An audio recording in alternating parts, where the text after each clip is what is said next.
একের পর এক সংঘর্ষ খুনাখুনিতে উত্তপ্ত জেনেভা ক্যাম্প। অপরাধীদের গ্রেফতারে অভিযান পরিচালনা করছে সেনাবাহিনী ও মাদকদ্রব্য নিয়ন্ত্রণ অধিদপ্তর। সেখানে আছেন সহকর্মী আতাউর কাউসার। সরাসরি যাচ্ছি তার কাছে।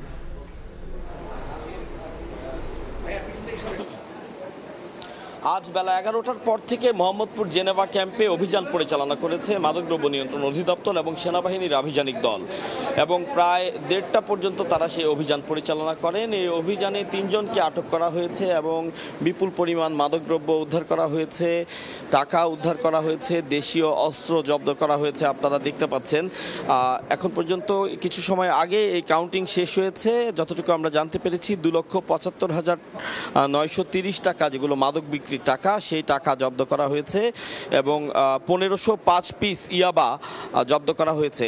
এবং দেখতে পাচ্ছেন যে ধারালো অস্ত্র, আসলে এই যে জিনিসগুলো সেগুলো মোহাম্মদপুর জেনেভা ক্যাম্পে গত কদিন ধরে যে অভিযান চলছে, প্রায় প্রতিটি অভিযানেই খুব কমন কিছু জিনিস উদ্ধার হয়, টাকা উদ্ধার হয়, ইয়াবা উদ্ধার হয় এবং দেশীয় অস্ত্র উদ্ধার হয়। এবং দেখতে পাচ্ছেন 3 জনকে আটক করা হয়েছে, যে 3 জনকে এই মুহূর্তে এখানে আনা হয়েছে। এবং অভিযানে আমরা শুরু থেকেই অভিযানে ছিলাম, যেখান থেকে মূলত যে বড় অঙ্কের টাকা উদ্ধার করা হয়েছে এবং দেশীয় অস্ত্রগুলো উদ্ধার করা হয়েছে, সেটি একটি বদ্ধ ঘর ছিল। তালা ভেঙে সে ঘর থেকে জিনিসপত্র উদ্ধার করা হয়েছে। অত্যন্ত ভারী তালা সেখানে দেয়া ছিল।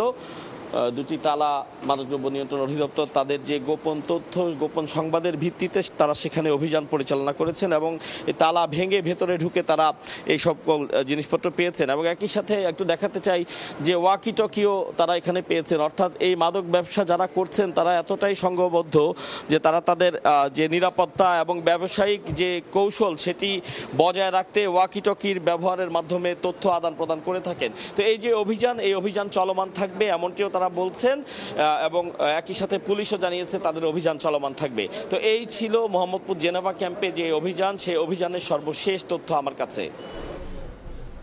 সরাসরি যুক্ত ছিলাম মোহাম্মদপুরের জেনেভা ক্যাম্পে।